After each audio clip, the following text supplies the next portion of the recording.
busca llenar el vacío de la historia, que busca llenar esa información que nuestro pueblo necesita. Yo creo que hay muchos aspectos que podríamos destacar, tal vez en el curso de la reunión y con las preguntas necesarias se podría, si fuera posible, con el tiempo, pues hacer un momento de preguntas y de diálogo. Bueno, muchas gracias.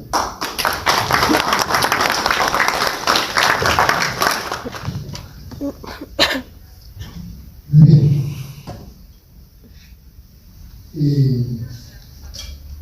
La universidad cumple su cometido de ser un espacio, de ser un emporio de distintas miradas, historiográficas. Todo discurso historiográfico, en esencia, es un discurso política. Nos estudiamos en las clases de ciencia política, atraviesa todas las esferas de la sociedad, del pensamiento y de la ciudad humana. En esta oportunidad, he escuchado muy atento a Ricardo Garea, personaje paradigmático de la historia del siglo XX, tan paradigmático que a mí particularmente me ha sorprendido su biografía. Yo he escuchado sobre este personaje, sobre Ricardo Garea, que lo significa su accionar político e intelectual a lo largo del siglo XX. Al extremo que tuvo una información tanto política como ideológica, como un personaje universal. Me estoy refiriendo a Ernesto Che Guevara La Serna, a ese gran revolucionario de origen argentino que asumió la revolución cubana. Seguimos a analizar personajes de la talla de Luis de la Fuente Lucera, otro personaje del siglo XX, con Monzón, con Blanco, o personajes como Fernández Gasco, de toda una serie de estos verdes, toda una serie de personajes ya están llamadas su biografía en la historia del Perú del siglo XX, sobre todo en la historia política del Perú del siglo XX. Y ahí está Ricardo Garea como parte de toda esa gente con quien podemos discrepar en plano ideológico o en plano político, pero no podemos dejar de reconocer la relevancia de estos personajes en el siglo XX. Sin duda, a través de su discurso y del libro intitulado Testimonio de Parte, no es sino, hablando de teoría de la historia, un libro de ego-historia.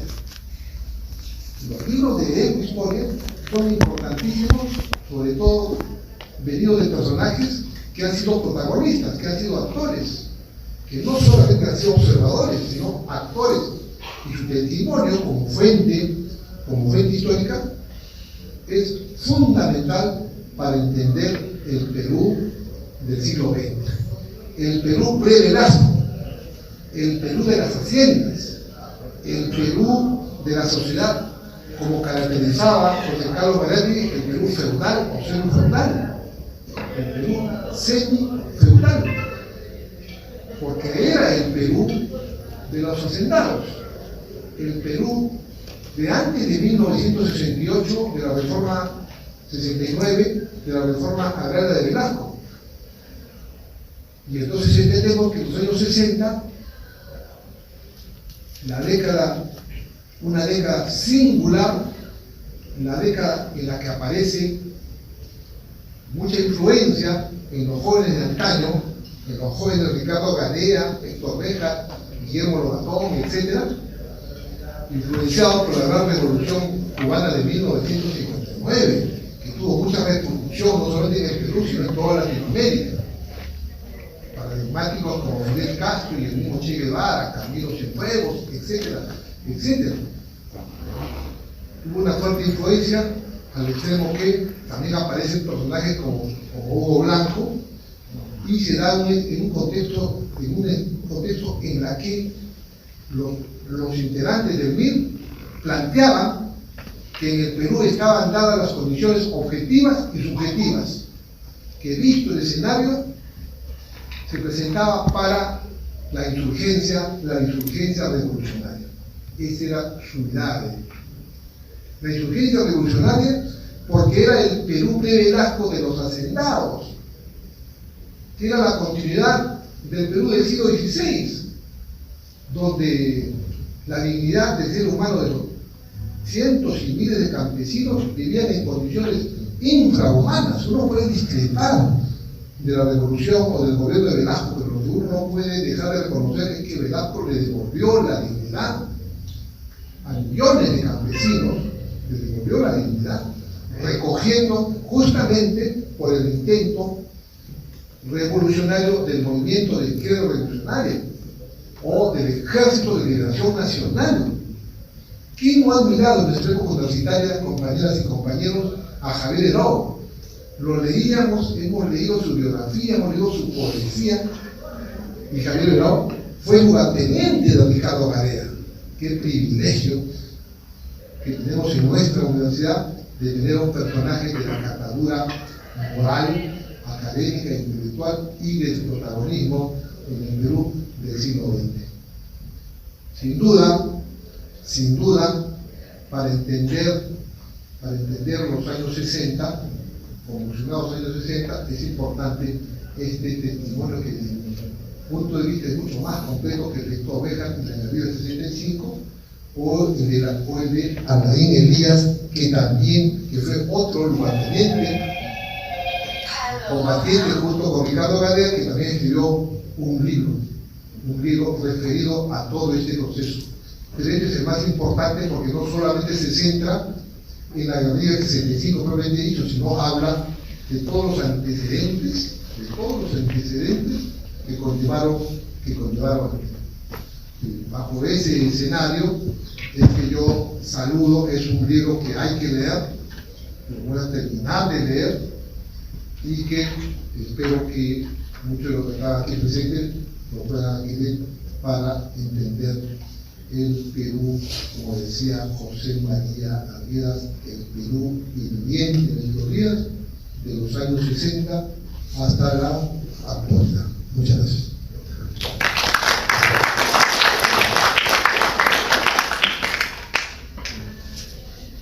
Bueno, gracias por el privilegio, la universidad, por permitirme estar en este momento histórico. La historia es un proceso, eso es algo que repetimos en la escuela de historia, ¿no? Un proceso que hay que seguirlo, que hay que hilvanarlo, que hay que irlo tejiendo, a veces con crochet, a veces con puntadas, pero la fuente primaria es fundamental para obtener este hilo, este devanar, ¿no? que nos conduce al descifrar, ¿no? el proceso. Un proceso que de verdad yo leía y lo escuchaba de mis docentes en San Marcos, ¿no?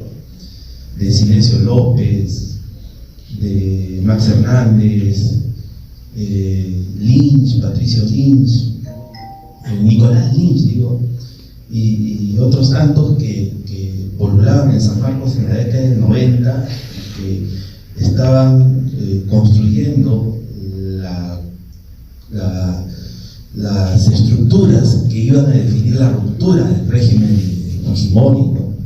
En ese plano de intelectuales que en San Marcos ya avisoraban lo que sería la postdictadura de Fujimori, se debatía, ¿no? y se conversaba acerca de lo que pasaba, ¿no? Muchos de nuestros maestros habían participado dentro del proceso revolucionario de las Fuerzas Armadas, ¿no? Había ministros de Economía que nos enseñaban economía.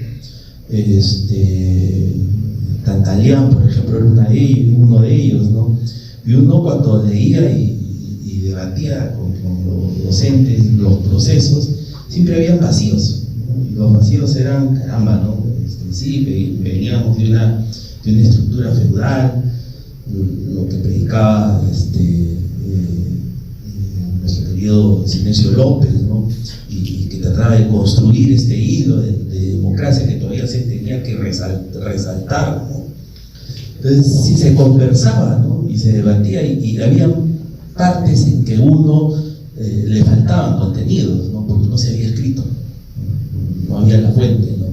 Y la fuente de primera mano era, en este caso, la que nos llega ahora, ¿no? Si bien estamos en la época de un periodo de oscurantismo, acordémonos que hace unas semanas se prohibió la presentación de un libro en el FIL, ¿no? En la Feria del Libro de Lima, ¿no? Al estilo medieval se prohíben las hojas, ¿no? Era como recordar a Lutero, ¿no? Que le prohibieron leer la Biblia en alemán, tenía que leerla en latín, ¿no? Eso pasaba en el siglo XVI, ¿no? Ahora también, ¿no? En nuestra sociedad actual, las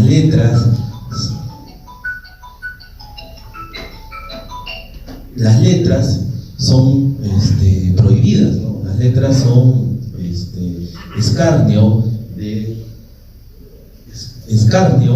de procesos de oscurantismo, ¿no? Es peligroso leer, es peligroso debatir, es peligroso hablar, es peligroso editar, ¿no? Pasó hace una semana con el FIL, ¿no? Y es ahí donde yo encuentro, ¿no? Es ahí donde yo encuentro es ahí donde yo encuentro esta joya literaria, este testimonio, no literal, sino testimonio de vida, ¿no? Y puedo unir cabos, ¿no? Cabos que sustentan vacíos que existían, ¿no? Y uno de esos vacíos, por ejemplo, que existía era la participación de Cuba en el proceso de construcción de una institución, ¿no? Que en este caso era el MIR y todo lo que implicó su presencia dentro de la dinámica del proceso peruano, ¿no? Un proceso histórico, ¿no? Y del devenir de esa presencia de Cuba en la preparación de cuadros militares, ¿no? Y cuadros políticos, era uno de los hechos que hasta cierto grado no se hacía presente en el definir historiográfico, ¿no? Bejar nos da una mirada, ¿no? Pero la visión, las otras perspectivas de la irrupción están acá presentes, ¿no? El ver América Latina también desde el punto de vista de uno de sus protagonistas, ¿no?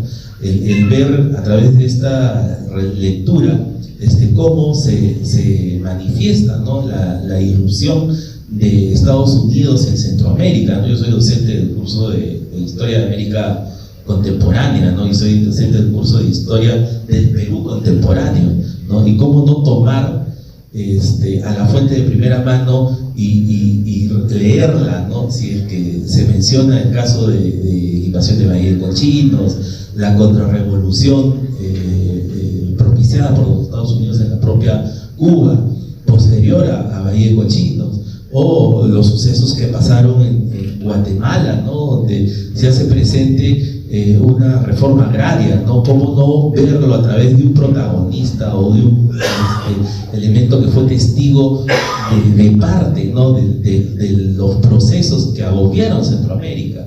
Y más todavía ver cuál fue la dinámica en el caso del Perú, de la perspectiva de emergencia de un grupo que se incide del APRA, ¿no? El APRA que impacta, como diría, que entra en la época de convivencia, algo que yo a los estudiantes los hago leer a través de lecturas de sociólogos, de antropólogos, de propios historiadores. Releerlo ahora es una ventana más a la realidad, ¿no? La realidad que intenta ser cerrada, ¿no? Se nos cierran ventanas del conocimiento hoy en día. Entonces, ver eso, ver el proceso de transformación del Perú, ¿no? Me acuerdo una frase bien bonita que dice, ¿no? Recibí una carta de Lima, y en la de Lima, que empezaba con las invasiones, ¿no? Las invasiones, las ocupaciones de las haciendas, ¿no? En ese cambiante mundo que va variando de formas, desde la década del 50, de forma acelerada, ¿no? Con la presencia de el surgimiento del mundo urbano, que es algo que hoy en día venimos a Lima llena de todas las haciendas se han convertido, ¿no? en urbanizaciones, en centros, pero vienen de esos procesos, ¿no? De transformación de la realidad, ¿no? Y para entenderlos a veces falta esta fuente de primera mano, ¿no? Esos procesos de urbanización, de desruralización, procesos de transformación económica, que era la postura que en el 60 se buscaba, ¿no? Y que era defendida por unos y agobiada por otros, ¿no? Defendida por la Sociedad Nacional de Industrias, pero agobiada por los grupos oligárquicos, ¿no? Que mantenían el poder y luchaban por mantenerse, ¿no? Esta relectura de estos procesos también nos llevaba al fenómeno de Velasco, ¿no? Donde hasta Béjar participa, ¿no? Dentro de la primera etapa del gobierno revolucionario de las Fuerzas Armadas, ¿no? Entonces es ahí donde uno va hilvanando, ¿no? Los espacios que faltaban, ¿no? Va completando los puntos que faltaban para comprender este drama que es la historia del Perú moderno, la historia del Perú contemporáneo, ¿no? Así como podemos leer a Ricardo Garea, podemos leer cantidad de producciones y de interpretaciones para comprender la realidad, ¿no? Y esa es la función de la escuela de historia, ¿no? Comprender la realidad, sacarnos el halo, la nebulosa que plantea el Estado, el status quo, y plantearnos una perspectiva de análisis crítico, ¿no? De la realidad, que es lo que se plantea desde la Reforma, ¿no? Desde Lutero, desde la construcción de esta nueva sociedad que hoy en día la vemos reflejada en el Perú contemporáneo, ¿no? Muchas gracias.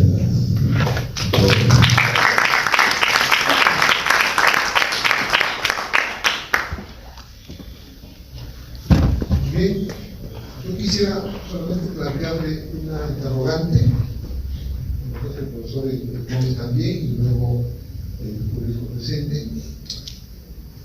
Como dijo Ricardo, y está pendiente una revolución socialista en el Perú. Esa sería mi pregunta. No sé, el profesor Gómez, interrogante. En todo caso, pueden intervenir para hacer alguna interrogante a Ricardo Garea, como él mismo planteó, para ampliar su disertación que tiene. ¿Sí?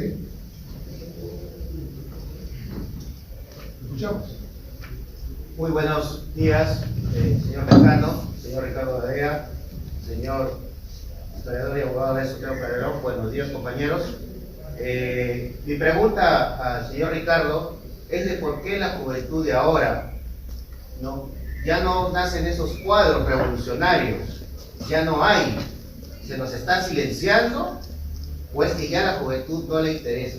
Usted mencionó Javier Herao, cuando era joven entregó su vida, ¿no? Se metió en la guerrilla y perdió la vida, y ahora hay colegios, hay calles por su nombre. Entonces, ¿por qué ahora ya no existe ese sentimiento revolucionario en el joven peruano? ¿Alguna otra intervención? Adelante. Buenos días con todos. Bueno, mi pregunta hacia el ponente principal es ¿cuál en este caso hubiera sido la planificación que tenía este movimiento, ¿no? Como el MIR? ¿En qué se planteaba, cómo pretendía, ¿no? Que ellos iban a manejar el país? ¿De qué manera? ¿Social? ¿De qué manera económica? Quisiera saber si esto se encuentra dentro del texto. Gracias.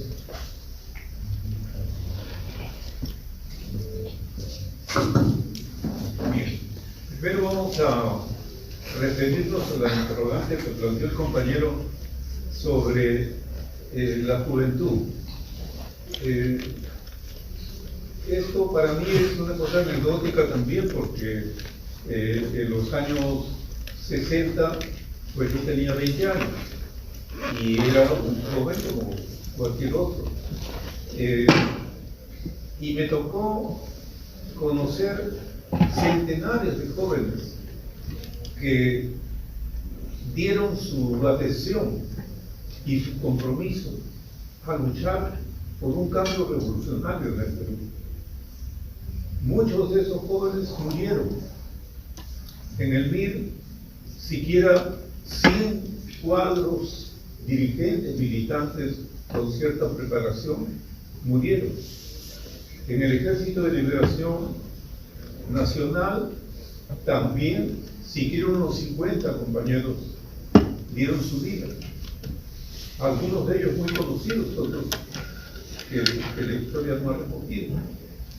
Pero muchas veces nos hemos preguntado por qué. ¿Por qué en esos años era tan fuerte la presencia de los jóvenes en la búsqueda de una solución revolucionaria? Posiblemente han jugado distintos papeles, factores, como el hecho que en esa época el mundo estaba dividido entre capitalismo y socialismo. Entonces, claro, el socialismo era visto como una posible solución de la gente joven, de la gente que sufría las consecuencias del sistema y que tenía la esperanza de un cambio total. El socialismo estaba presente. También en esa época había pues luchas anticoloniales y luchas antiimperialistas importantes. Recordemos que era época de la guerra de Vietnam.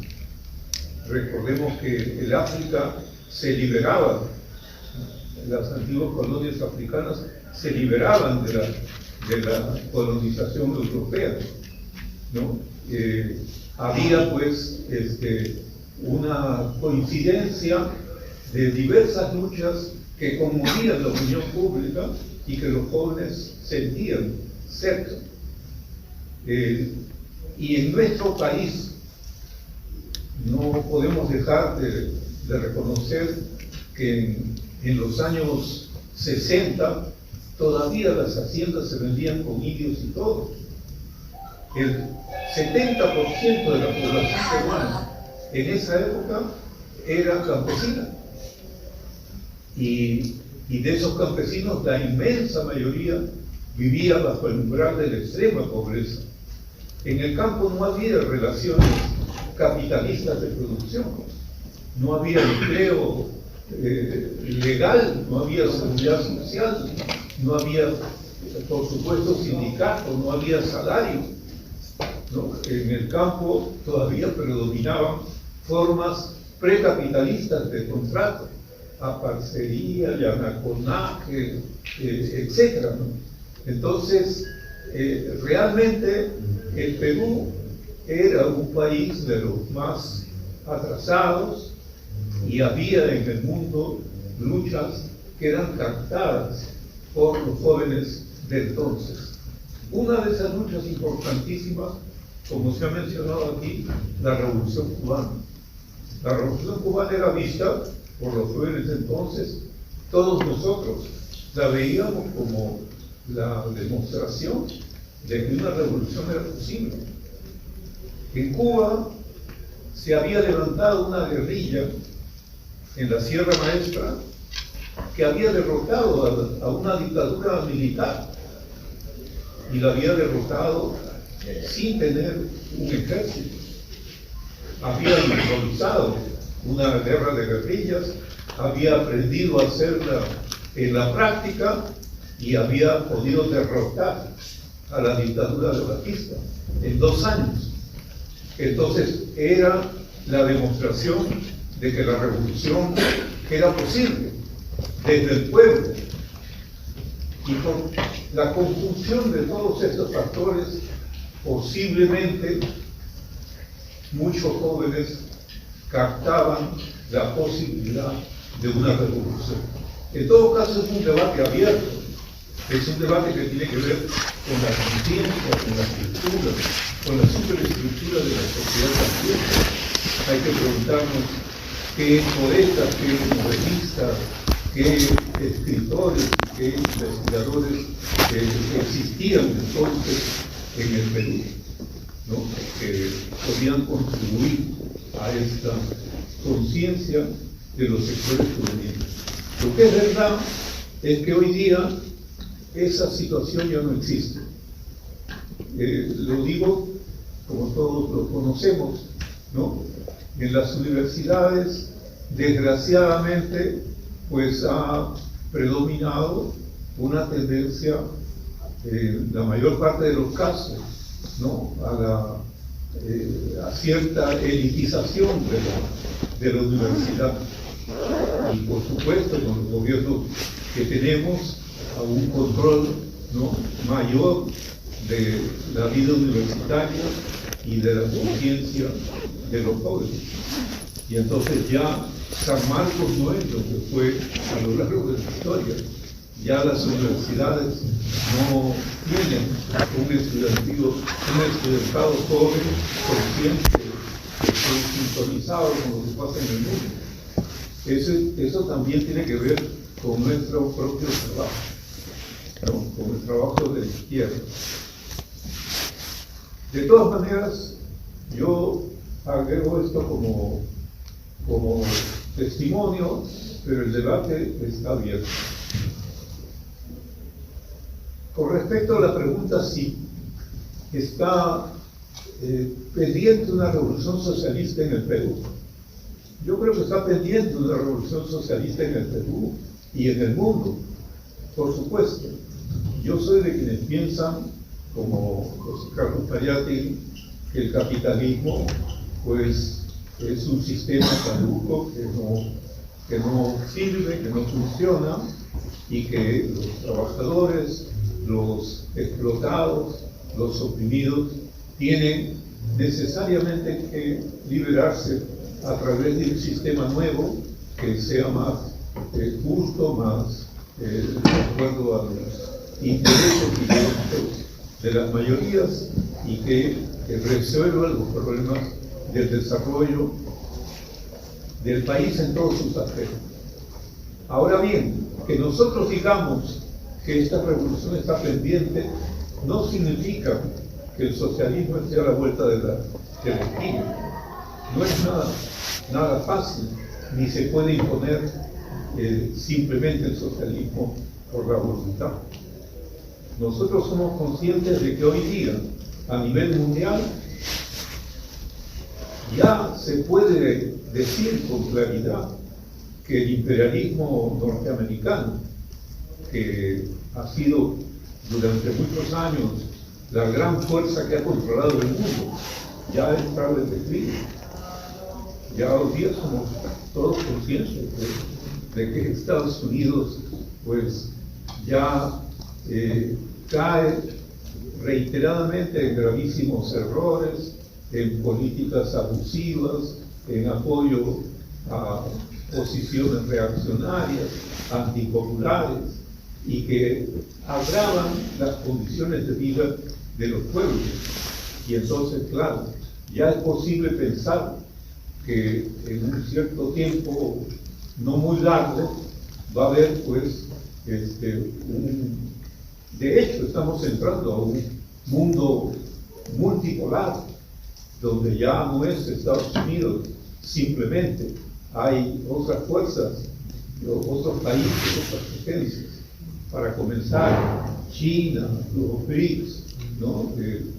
Rusia, ¿no? Grandes actores que no son socialistas, o en el caso de China podríamos decir que sería un tipo de socialismo, pero en el caso de Rusia ya no es socialista. Sin embargo, son fuerzas que se oponen a la dominación abusiva del imperio norteamericano. Entonces, hay un proceso de avance en el conjunto de la humanidad Y esto nos permite, a nosotros también en América Latina y en el Perú, nos permite encontrar pues una táctica, un camino para ir sumando fuerzas a la transformación de nuestro país. Yo creo que el socialismo es al final la solución, pero habrá un periodo de luchas que hay que realizar de todas maneras para que ese socialismo sea posible. Bien, yo creo que aquí nos quedamos. ¿Alguna interrogante más? Adelante, compañero. Primero agradecer a la universidad porque esta oportunidad permite a todos los jóvenes tener una apertura y discutir políticas que creo que en otra situación no se discute, ¿no? Entonces, desde ya es saludable, ¿no? Y una felicitación a la escuela por esta oportunidad que nos da, bueno, al público en general. Otro que quisiera manifestar es de que hay, así como, si bien es cierto, cuando se levantó el MIR en la década de 60, y en mi opinión las banderas, como usted ha dicho, siguen más vigentes en su momento que hoy. O sea, hoy está más vigente, como usted manifestó, la revolución socialista. Así como cuando Marx escribió su libro en El Capital en 1860 y tantos, hoy ese texto está más vigente, porque para entender que el capitalismo hoy se ha mundializado, y por eso entendemos que hay pugnas entre mercados, porque el capitalismo se ha mundializado. Ahora, mi consulta va en esto, ¿no? Como ustedes cuando se levantaron en el MIR, o sea, era una izquierda revolucionaria, ¿no? Que veía lo electoral como algo, pues, intrascendente, ¿no? ¿Por qué hoy, en estos días, cuando estaba vigente un proceso de revolución, los partidos de izquierda no eran de revolución? O sea, muchos de ellos quieren administrar el Estado, ¿no? O sea, lo que Marx decía, bueno, decía como socialismo burgués, aquella parte de la izquierda que cree que los males de la sociedad se desarrollan y se desenvuelven dentro de la propia institucionalidad, ¿no? ¿Por qué, compañero? Hoy en la izquierda hay ausencia de ese debate político, de ese debate estratégico. No hay. Yo veo que compañeros de otros partidos hablan y su salida es otra, ¿no? No es la revolución, o sea, eso no se dice, no discuten el imperialismo, no hay clases sociales. O sea, ya no se dice clases sociales, se dice el pueblo, pero no hay clases sociales. Entonces, ¿por qué hay esa ausencia, compañero, de tocar esos puntos? ¿Y por qué la izquierda hoy está ajena a esa necesidad política, compañero? Gracias. Sí, yo creo que, como señala el compañero, es necesario tomar en cuenta que el MIR, el Ejército de Liberación Nacional, Hugo Blanco, el Partido Comunista, fueron organizaciones y revolucionarios que estuvieron a la cabeza de la izquierda peruana hace medio siglo o más, pero que hoy día la izquierda peruana tiene que enfrentar problemas también muy difíciles, ¿no? Yo creo que esa misma consecuencia revolucionaria pues ya no se ha mantenido por parte de todas las fuerzas que se llaman de izquierda. Hay lamentablemente, ¿no? Ha habido no solo errores, ha habido algunas malas voluntades, ¿no? Que han hecho mucho daño a la izquierda y que han producido división, han producido pérdida de horizonte de los objetivos finales, que han producido el alejamiento de la izquierda de sus verdaderos propósitos de transformación social. Yo quiero mencionar, para concluir, por ejemplo, algunas anécdotas del compañero Luis de la Fuente Uceda. Luis de la Fuente se ha destacado y es muy conocido porque fue el abanderado del MIR y su secretario general. Pero en realidad Luis de la Fuente fue un compañero que al morir tenía 39 años de edad, pero había pasado siquiera 10 años de su vida en la cárcel, perseguido, expatriado, por distintas actividades políticas. Él, desde sus años de joven estudiante secundario, fue aprista del aprismo popular, del aprismo comprometido con la revolución, y fue reprimido, y así se convirtió en dirigente estudiantil de la Universidad de Trujillo,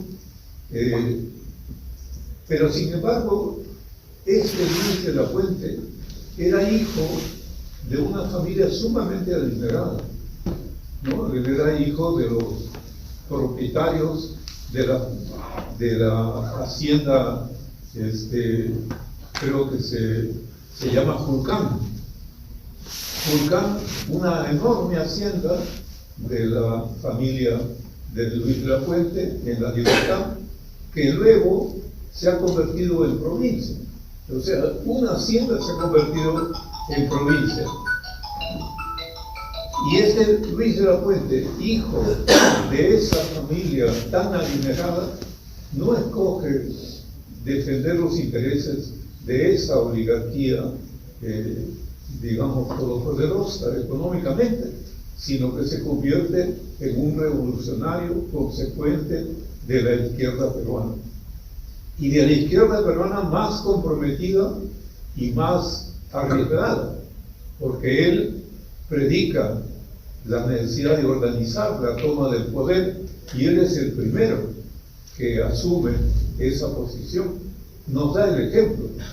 Nosotros éramos jóvenes militantes, podíamos tener desconfianza de que la dirección nos diga hay que ir a los parajes más alejados de la sierra a tratar de organizar la lucha armada. Pero él asume ese propio destino también, y muere combatiendo y dando el ejemplo. Es decir, un ejemplo válido para la historia a partir de un origen aristocrático que creo que no todos conocen de Lucho de la Puente, ¿no? Yo creo que hay que rendirle un homenaje a Lucho. Es un personaje de la historia peruana. Deberíamos tenerlo presente como Tupac Amaru, ¿no? Es un hombre que previó la necesidad de una revolución y de un socialismo final. Muchas gracias.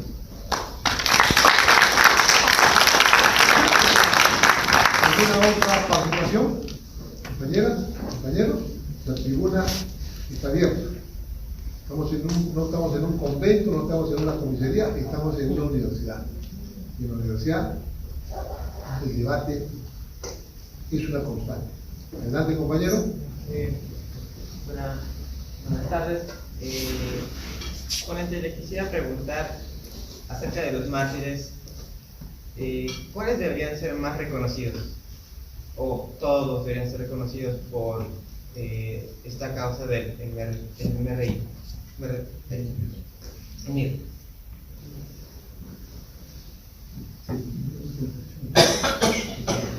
Todos los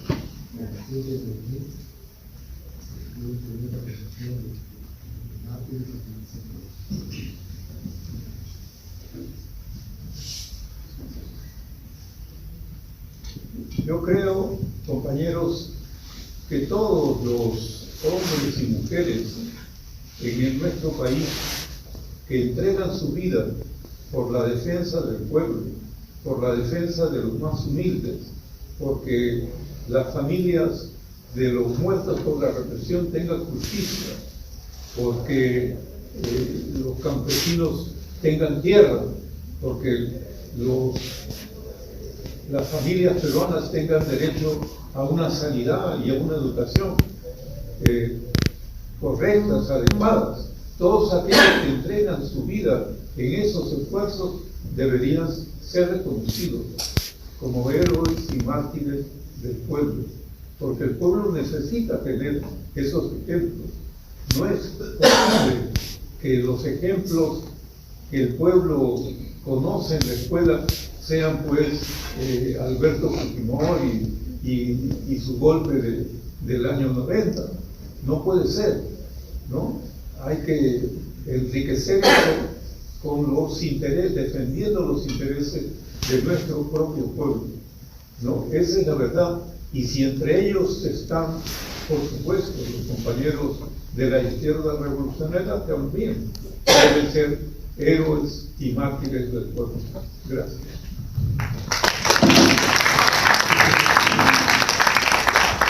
¿Alguna otra intervención, compañeras, compañeros?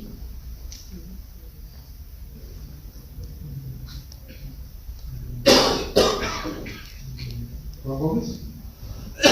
A ver, Sí, adelante. antes que termine, quiero decir a los jóvenes, a los colegas también, que se pensaría que en ese momento, el año 65 muere La Fuente y el 66 se acaba todo. En realidad no es así. La historia a veces no ha sido contada muy bien, porque había nuevos procesos, y lo que contó este compañero Gadea es cierto. Ahí teníamos, yo digo esto porque yo entro a la universidad allá en La Molina y la efervescencia estudiantil era fuerte. En San Marcos, la UNI, la Agraria, el mismo, la Universidad Católica, la Caltuta, había mucha efervescencia.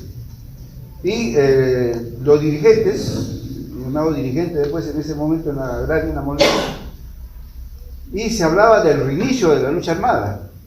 Yo formo parte ya en ese grupo, porque ya habían caído muchos, quedaban otros 4, entre ellos compañero Gadea, Jacqueline de Lobatón, etc., González Gasco. Había buen número de cuadros.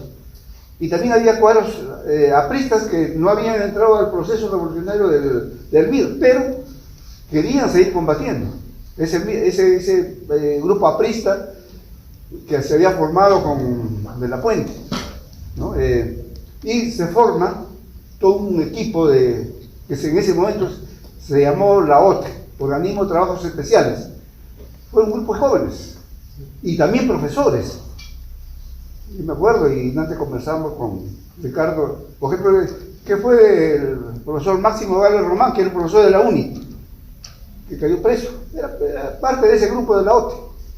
Había grupos de jóvenes, conocí a 2, no que eran parte, porque nos estábamos formando en ese momento.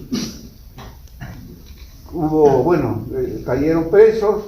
Es que la policía también se infiltra, como ahora está infiltrado en diferentes grupos, muy posiblemente, ¿no? Entonces, en ese momento el servicio de inteligencia se infiltra. Es parte de su trabajo, hay que entenderlo eso. Entonces, el proceso continuaba. ¿Qué hacer? ¿Cómo hacer? Formándose los grupos, porque ya no se hablaba del proceso del campo a la ciudad, sino en las ciudades, un proceso de contención. Entonces, se discutía bastante, se estudiaban los procesos, se analizaba, cosa que no se hace. Hoy a veces ni periódico leemos, ¿no? Estamos en otra cosa. Y los procesos que había a nivel mundial, se estudiaba bastante. Eso se ha dejado de hacer, y después de lo que se pensaba de esto de la OTE, que era un grupo armado, parecido como apareció en Uruguay, los Tupamaros. Luego en el Perú ya se forma el partido de Tupac Amaru con un sector del MIR, con gente del MIR, ¿no? Que fue el Kelvin ahí. Entonces el proceso continuaba, no se dijo que cayó el MIR y ahí no, eso continuaba, ¿no? Y bueno, ya un grupo se hizo a un lado, otro grupo, pero la división continuaba también. El servicio de inteligencia ingresó a distintos. Entonces, todo este proceso es bueno que se entienda, porque no está escrito. No está escrito y es bueno que se sepa, ¿no? Posiblemente el compañero le digo, porque un tiempo hemos trabajado juntos, era parte, pertenecía a un comando universitario, ¿no? Y él era parte de la dirección en ese momento. Entonces, muchas cosas había sectores que se sabía y no se sabía, era estanco en algunos lugares de esos trabajos, ¿no? Por lo tanto, pero esas cosas siempre ha existido dentro de la gente militante, sobre todo el MIR, y había grupos de vanguardia revolucionaria, en la cual en Apurí, por otro lado, algunos grupos trotskistas que trabajaban, habían venido gente de Chile después del golpe de Pinochet, el año 73, también se estaban incluyendo, había gente también de la Argentina, ¿no? Que estaban tratando de aglutinar, pero se dispersó. Pero ese es el proceso que no se concluyó y ahora estamos en el siglo XXI, otra época, pero es siempre momento de ir discutiendo y analizando estos temas. Agradezco a la mesa. Eso era lo que iba a comentar. Gracias.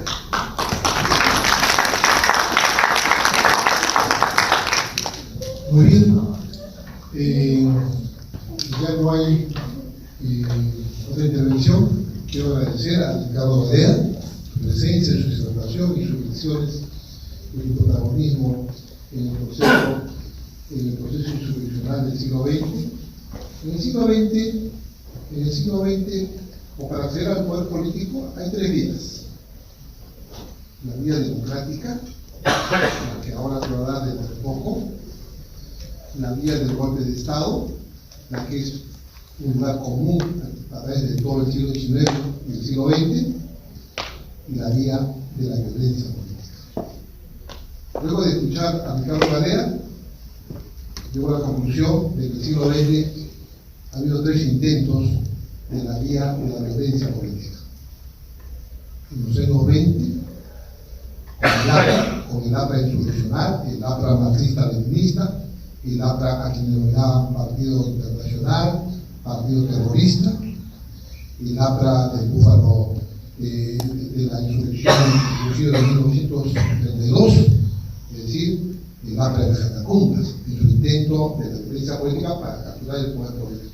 En consecuencia, el otro intento, o el segundo intento del mismo, sería el proceso en el que Ricardo Gadea ha cumplido un rol fundamental junto con varios prohombres de la talla de Javier Ló, de Héctor Beja, de Lobatón, de Belaño, etcétera, etcétera.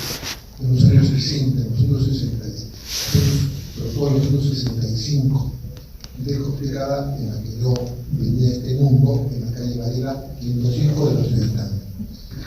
Y el tercer intento, en consecuencia, desde mi mirada, luego de escuchar su exposición, vendría a ser los años 80, la de Sendero Luminoso, que también optó a través del marxismo, leninismo, maoísmo, y lo que ellos denominaban el pensamiento Gonzalo, a través de la violencia política, en que intentaron capturar el poder político para edificar una nueva sociedad. Habrá un cuarto intento, definitivo. Eso la historia y los historiadores, a través de conocedores de los enlaces de la historia, podrían explicar, pero eso será motivo seguramente más adelante de otro debate. Quiero agradecer de verdad, al doctor Héctor Rodríguez Papuico, catedrático e investigador de nuestra universidad, pero con mucha sensibilidad social y política, que ha tenido y que tuvo la audacia de invitar a Ricardo Gadea desde Lima hasta Tanga, que esté presente en este auditorio. Hace papel también de mecenas, y eso yo sublevo, doctor Héctor Rodríguez Papuico, por esa iniciativa. Así como que saludo la presencia del doctor Manuel Ticona Rendón, médico y catedrático de la Facultad de Medicina de nuestra universidad, que a pesar de su extracción, ¿no es cierto?, pequeño burguesa, sin embargo, sufrió también, igual que la Fuente Uceda, todo un proceso de desplazamiento social y asumió el pensamiento de izquierda, el pensamiento socialista, y aquí está presente siempre dando línea a todas las fuerzas, a todos los bienes y proyectos de izquierda. Así como también saludo la presencia de Abelardo Rodríguez, hijo de la revolución cubano, hijo de la revolución de la Sierra Maestra de Fidel Castro Ruz y su compañera Inés Miranda Sánchez. La verdad es de que tu presencia, Abelardo Rodríguez, cubano de origen español, es verdaderamente muy sintomática, y Cuba está, creo que esta mañana ha estado presente también acá en el auditorio.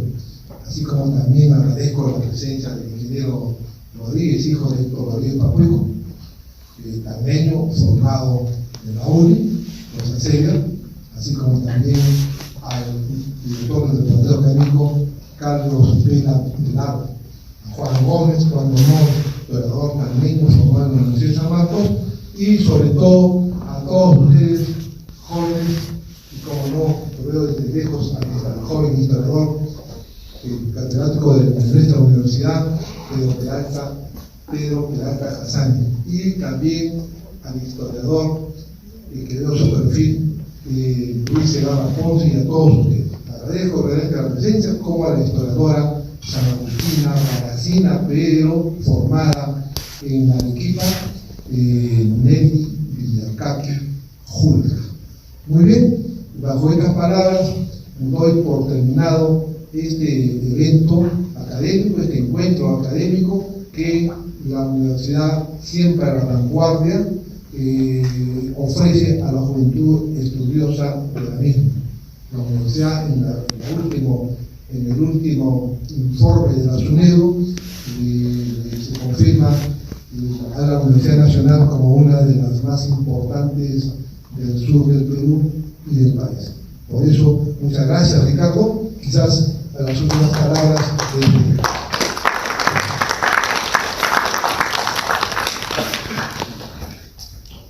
Muy agradecido por esta posibilidad de iniciar un diálogo sobre estos capítulos poco conocidos de la historia.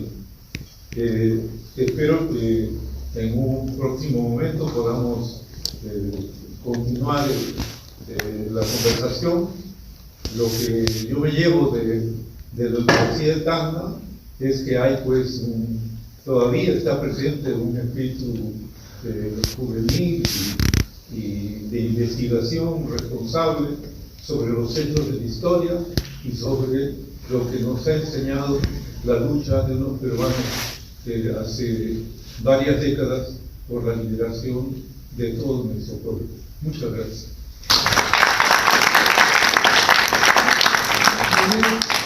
Invito a los profesores para una foto, primero a los profesores y después a los alumnos, para una foto histórica con el hombre histórico del siglo XX y del profesor Vega, el profesor Abelardo, el profesor Rodríguez Papuico, Inés Miranda, Inés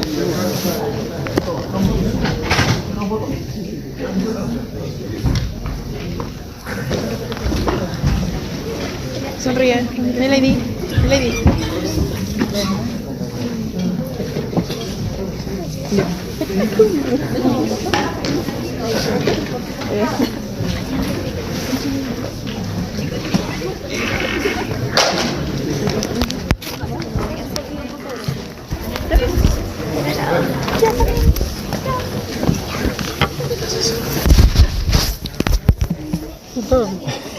Pero tú no sabes.